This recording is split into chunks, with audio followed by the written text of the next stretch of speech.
Headingley leads ಟೆಸ್ಟ್ನಲ್ಲಿ 5ನೇ ದಿನದ ಭೋಜನ ವಿರಾಮದವರೆಗೂ ಹಿಡಿತ ಹೊಂದಿದ್ದ ಶುಭಮನ್ ಗಿಲ್ ನಾಯಕತ್ವದ ಯುವ ಭಾರತ ತಂಡ ಮುಂದಿನ 2 ತಾಸುಗಳಲ್ಲಿ ಊಹಿಸಲಾಗದಂತಹ ಸೋಲಿನ ಸುಳಿಗೆ ಸಿಲುಕಿತು. ಅದು ಎಂತಹ ಸೋಲು! ಜಸ್ಪ್ರೀತ್ ಬುಮ್ರಾರ ಫೈಫರ್ ಹಾಗೂ ಬ್ಯಾಟರ್ಗಳು ಸಿಡಿಸಿದ 5 ಶತಕಗಳ ಹೊರತಾಗಿಯೂ ಭಾರತಕ್ಕೆ 5 ವಿಕೆಟ್ಗಳ ಆಘಾತಕಾರಿ ಸೋಲು. 148 ವರ್ಷಗಳ ಟೆಸ್ಟ್ ಇತಿಹಾಸ ಕಂಡು ಕೇಳರಿಯದ ಸೋಲಿಗೆ ಗೌತಿ ಮಾರ್ಗದರ್ಶನದ ತಮ್ಮ ರಾಷ್ಟ್ರೀಯ ತಂಡ ಸಾಕ್ಷಿಯಾದದ್ದು ಕ್ರಿಕೆಟ್ ಅನ್ನು ಒಂದು ಧರ್ಮವೆಂದೇ ಒಪ್ಪಿಕೊಂಡಿರುವ ಭಾರತೀಯರಿಗೆ ತೀರಾ ನೋವು, ಮುಜುಗರ ಎರಡನ್ನೂ ಉಂಟು ಮಾಡಿದ ವಿಷಯ.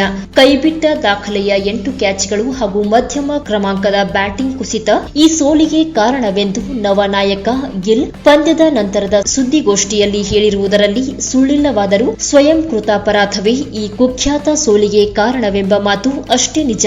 ಒಂದರ ಹಿಂದೊಂದರಂತೆ 2 ಸರದಿಗಳಲ್ಲಿ ಮಧ್ಯಮ ಕ್ರಮಾಂಕದ ಕುಸಿತ ಅನಿರೀಕ್ಷಿತ, ಅಷ್ಟೇ ಅಸಮರ್ಥನೀಯ.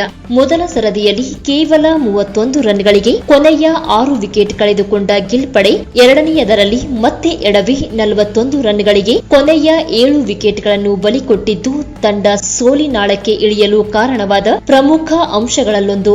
ಭಾರತದ ಮಾಜಿ ಆಟಗಾರ ಹಾಗೂ ವೀಕ್ಷಕ ವಿವರಣೆಕಾರ ದಿನೇಶ್ ಕಾರ್ತಿಕ್ ಭಾರತದ ಈ ಟೆಸ್ಟ್ನ ಬ್ಯಾಟಿಂಗ್ ಅನ್ನು ಡಾಬರ್ಮನ್ ನಾಯಿಗೆ ಹೋಲಿಸಿದರೆ ಟೆಸ್ಟ್ ಮ್ಯಾಚ್ ಕ್ರಿಕೆಟ್ ಅನ್ನು ಸ್ಕೂಲ್ ಕ್ರಿಕೆಟ್ ತರ ಆಡಿದರು ಎಂದು ಭಾರತದ ಮಾಜಿ ಆಟಗಾರ ಹಾಗೂ ಕನ್ನಡದ ಖ್ಯಾತ ವೀಕ್ಷಣೆಕಾರ ವಿಜಯ್ ಭಾರದ್ವಾಜ್ ಹೇಳಿರುವುದು 100ಕ್ಕೆ 100ರಷ್ಟು ಸತ್ಯ. ಕೈಬಿಟ್ಟ ಕ್ಯಾಚ್ಗಳ ವಿಷಯ ಮಾತನಾಡಿದರೆ ಇದೇನು ಟೆಸ್ಟ್ ತಂಡವೇ ಎಂದೆನಿಸದೇ ಇರದು. ಒಂದಲ್ಲ ಎರಡಲ್ಲ, ಒಂದೇ ಪಂದ್ಯದಲ್ಲಿ 8 ಕ್ಯಾಚ್ ಬಿಟ್ಟ ತಂಡ ಗೆಲ್ಲಬೇಕೆಂಬ ನಿರೀಕ್ಷೆ ಮಾಡುವುದು ಮೂರ್ಖತನವಲ್ಲದೆ ಬೇರೇನೂ ಅಲ್ಲ. ಲೀಡ್ಸ್ ಸೋಲನ್ನು ಆದಷ್ಟು ಬೇಗ ಮರೆಯಬೇಕೆಂದೆನಿಸುತ್ತಾದರೂ ಸೋಲಿನ ದವಡೆಯಲ್ಲೂ ಭಾರತದ ಕೆಲ ಆಟಗಾರರ ಮನಸ್ಥಿತಿ ತೀರಾ ಅವಮಾನಕಾರಿ, ಅಷ್ಟೇ ನೋವುಂಟು ಮಾಡುವ ಮತ್ತು ನಾಚಿಕೆಗೇಡಿತನದ ವಿಷಯ. ಇಂಗ್ಲೆಂಡ್ ಐತಿಹಾಸಿಕ ಚೇಸ್ನ ಗುರಿಯ ಹಾದಿಯಲ್ಲಿದ್ದಾಗ ಸ್ಲಿಪ್ನಲ್ಲಿದ್ದ ನಾಯಕ ಗಿಲ್ ಸ್ಮೈಲ್ ಬೀರುತ್ತಿದ್ದರೆ 4 ಕ್ಯಾಚ್ ನೆಲಕ್ಕೆ ಹಾಕಿದ ಯಶಸ್ವಿ ಜೈಸ್ವಾಲ್ ಬೌಂಡ್ರಿ ಗೆರೆಯ ಬಳಿ ಸಂಗೀತಕ್ಕೆ ಸ್ಟೆಪ್ ಹಾಕುತ್ತಿದ್ದ ದೃಶ್ಯ ಕ್ರಿಕೆಟ್ ಅಭಿಮಾನಿಗಳಿಗೆ ಕಿರಿಕಿರಿಯನ್ನುಂಟು ಮಾಡದೇ ಇರದು.